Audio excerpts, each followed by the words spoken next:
Hello students, so class 11 से आप class 12 में आ चुके हो एंड आपकी जो अकाउंटेंसी है वो भी अपग्रेड हो चुकी है। सो आई होप आपने क्लास 11 की जो अकाउंटेंसी है थोड़ी बहुत बेसिक उसके आपने पढ़े होंगे। अब आप आ चुके हो क्लास 12 में। जब क्लास अपग्रेड हो गई है तो अकाउंटेंसी भी अपग्रेड हो गई होगी। अपग्रेड होने के साथ साथ आपको अपनी स्टडीज भी अपग्रेड करनी पड़ेगी एंड आपको क्लास 12 में अकाउंटेंसी को किस तरीके से स्टार्ट करना चाहिए कि आपके लिए एक बेस्ट स्ट्रेटेजी होगी टू स्कोर 80 आउट ऑफ 80। इस वीडियो में आगे चल के हम यही डिस्कस करने वाले हैं। वीडियो के लास्ट में आपके लिए एक गिफ्ट भी होने वाला है। सो वीडियो के लास्ट तक बने रहना। अगर आप इस चैनल पर नए हो तो चैनल को सब्सक्राइब करना मत भूलना एंड अगर वीडियो को लाइक नहीं किया तो वीडियो को लाइक भी कर देना और कमेंट करना मत भूलना। फीडबैक दोगे तो आपके लिए और अच्छी अच्छी चीजें लेके आएंगे एंड हम मोटिवेट भी फील करेंगे। सो बिना किसी देरी के करते हैं हमारे session start. So let's start.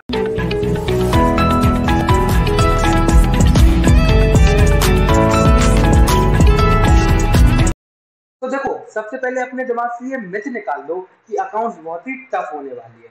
12 की अकाउंट्स बहुत ही इजी है, मैं सच बता रहा हूँ। बस आप खुद से अगर ये एक चीज सोचो, जो बिजनेस लाइफ होती है उसमें जो बड़े लोग रहते हैं वो अकाउंट बिजनेस में अकाउंट्स करते हैं, तो वही अकाउंट्स को हम इधर पढ़ रहे हैं। बल्कि जो वो हमारे एजेड लोग रहते हैं वो लोग अकाउंट्स करते हैं, तो बल्कि उन्होंने पढ़ा कब है और अपनी लाइफ में इतनी आगे आ गए हैं वो लोग, उनकी कैलकुलेशन भी वीक वगैरह हो जाती है। लेकिन अगर हम वही बात करें अपनी, आप तो अभी से पढ़ रहे हो ना, अभी आप पढ़ रहे हो तो आप लोगों को और इजीनेस आनी चाहिए अकाउंट को सॉल्व करने में। कोई अकाउंटेंसी बहुत बड़ी टफ चीज नहीं है, रियल लाइफ में जैसे होती है वैसे ही अभी होगी। कोई ये डिफरेंट बहुत बड़ा पहाड़ नहीं है कि आप अकाउंटेंसी में आपको बर्डन के साथ पढ़ना पड़ेगा। सिर्फ रोज का आपको 1 घंटा अपने अकाउंट को प्रैक्टिस करने के लिए देना है। इससे ज्यादा सच बता रहा हूँ अकाउंटेंसी में और कुछ नहीं करना है आपको। अकाउंटेंसी का जो आप पढ़ो बस उसकी प्रैक्टिस करो, क्वेश्चंस की प्रैक्टिस दो। क्या होता है कि अगर आप डेली लाइफ में अगर कोई काम करो तो वो आप जल्दी सीखते हो। ऐसी जब अकाउंटेंसी के आप क्वेश्चन को सॉल्व करोगे, जितनी जल्दी आप क्वेश्चन को सॉल्व करना सीखोगे, क्वेश्चन की भाषा को समझना सीखोगे कि क्वेश्चन आपसे पूछ क्या रहा है, कैसे आपको क्वेश्चन को सॉल्व करना है, क्या उसका मेथड है।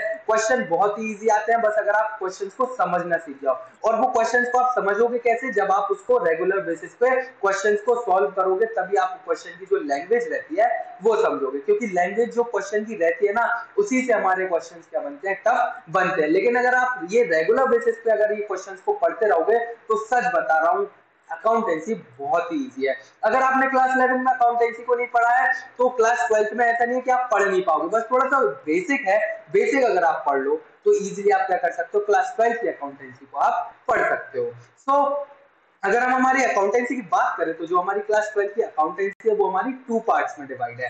एक आपका पार्टनरशिप अकाउंटिंग एंड दूसरा आपका कंपनीज अकाउंटिंग।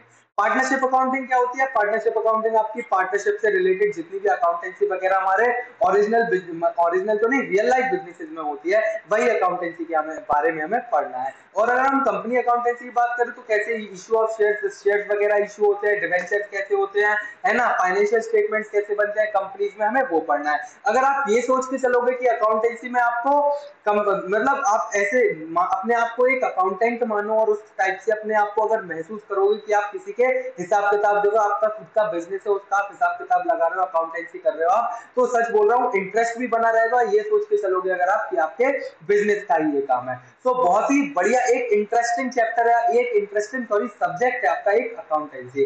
तो इसमें बोरियत अगर आप लाओगे तो आपको डिफिकल्ट होने ही वाला है। अब सच बता दूं एक चीज, क्लास 12 में कि आपको अगर आप क्लास 12 में, मैंने आपको एक तो बता दिया कि पढ़ना आपको इस तरीके से है कि देखो टारगेट अपना बोर्ड का लेके चलो। ये नहीं कि आपके पर्टिकुलर स्कूल्स में, पर्टिकुलर बोर्ड में कि आपके टर्म वाइज एग्जामिनेशन हो रहे हैं तो आपको उसकी दिक्कत है कि मेरे स्कूल में इतना सिलेबस आ रहा है तो मुझे इतना कंप्लीट करना चाहिए ही, है ना। अभी आप ये मत सोच के चलो कि आपकी टाइमिंग कितनी अच्छी होना चाहिए, कि आपके एग्जाम पेपर की स्पीड कितनी होना चाहिए, कि आपको मतलब कितने घंटे पढ़ना पड़ेगा, कितना प्रैक्टिस करना पड़ेगा, कौन से क्वेश्चन पेपर्स लगाने, कौन सी बुक से पढ़ना है।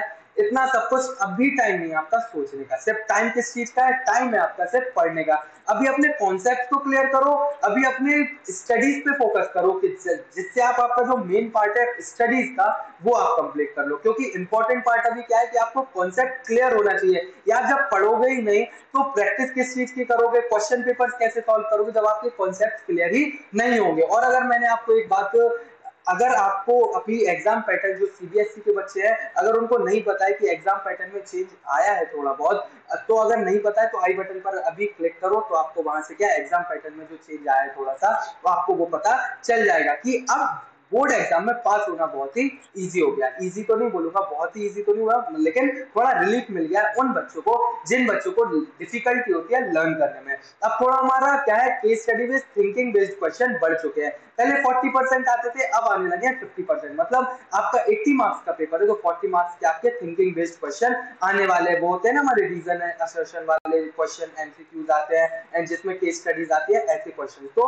10% और इंक्रीजमेंट हो गया आपके केस स्टडी बेस्ड क्वेश्चन में, जो थिंकिंग बेस्ड आपके क्वेश्चन रहते हैं। तो और अच्छी बात है, इसलिए आपको इसके लिए तो आपको अपनी कॉन्सेप्ट को क्लियर करना ही पड़ेगा। और बुक रीडिंग करो, सेल्फ स्टडी जब तक आप अकाउंटेंसी में नहीं करोगे तो आपका अकाउंटेंसी में कुछ भी नहीं होने वाला है, लिटरली मैं आपको बता रहा हूँ। तो अपने कॉन्सेप्ट क्लियरिटी खुद से सेल्फ स्टडी करो, 1 घंटा यार सिर्फ अकाउंटेंसी को दो, बहुत ही इनफ है। आप 80 आउट ऑफ 80 इजीली लेके आ सकते हो। और एक गुड न्यूज जो मैंने आपको बोला था, गुड न्यूज ये है कि हमारी क्या होने वाली है, regular classes, regular batch accountancy के स्टार्ट होने वाले हैं। कब से? 15, जो हमारी क्या है, कल 15 डेट है। वहां से हमारे क्या होने वाले हैं, हमारे स्टार्ट होने वाले हैं रेगुलर बैचेस किसके, अकाउंट इकोनॉमिक्स के एंड अकाउंटेंसी के। ठीक है, तो ये हमारे होने वाले हैं। तो क्या कर सकते हो आप, इजीली अपने अकाउंटेंसी का जो आपका है पूरा आप क्या कर सकते हो, अच्छे से पढ़ सकते हो। तो आज के लिए बस इतना ही। Kindly please like the video and for more subscribe to our channel and press the bell icon for upcoming videos and also join our Facebook channel, Instagram channel and also join our WhatsApp group. So myself Sharit Rao and I'm signing off today's session. So kindly stay tuned, study well, bye bye.